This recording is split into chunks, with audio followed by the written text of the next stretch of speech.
Greetings and peace to you. I hope you're well and in good health. We now continue The Imitation of Mary by Rouville. Book 1, Chapter 1. Imitation of the Virtues of the Blessed Virgin. Happy those who do not abandon the way I have bidden them go. Happy those who listen to what I tell them. Proverbs 8, verses 32 and 33. And, we might add, who follow the models of virtue I offer them. In putting these words on the lips of Mary, the Church urges us to study the life of the Queen of Saints and to imitate her splendid example. Happy the man who imitates Our Lady, for in imitating her, he imitates Jesus, King and incomparable model of all virtue.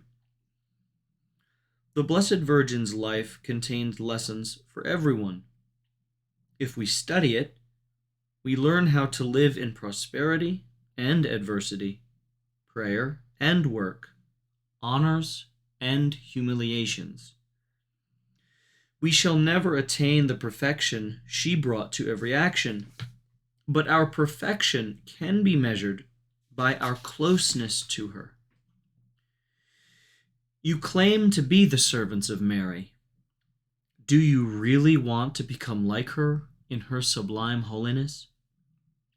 Then imitate, as far as you can, her lively faith, her prompt obedience, her deep humility, her selfless intentions, her generous love. Is there any one of you that cannot make it your aim, with the help of God's grace, to follow Mary's example in the practice of these virtues?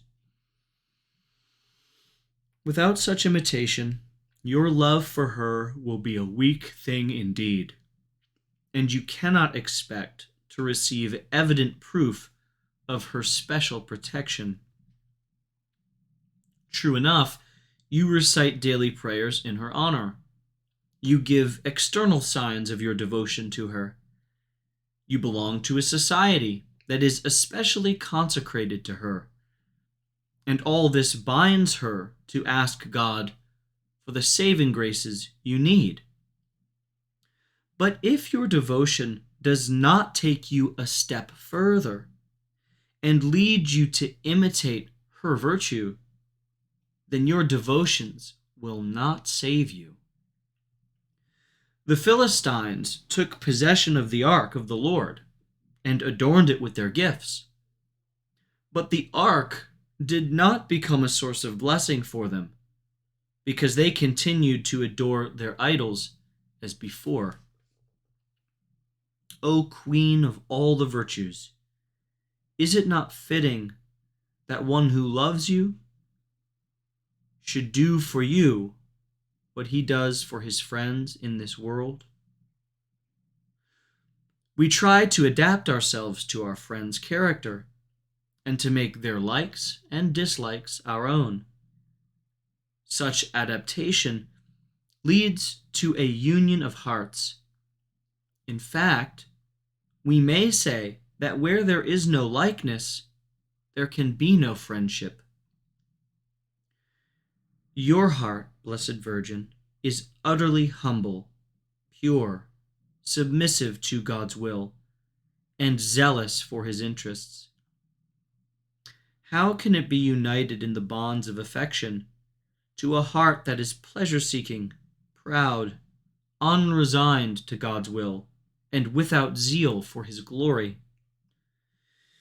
The apostle rightly says, "If you love me, then imitate me as I imitate Jesus." If you are really my children, Mary says, then make your mother's spirit your own, the spirit of charity, peace, self-denial, and reverent love for God.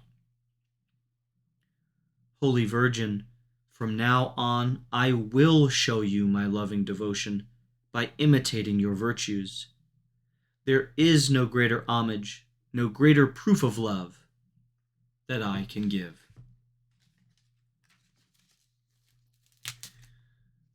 I will be foregoing my customary intro and outro of blessing and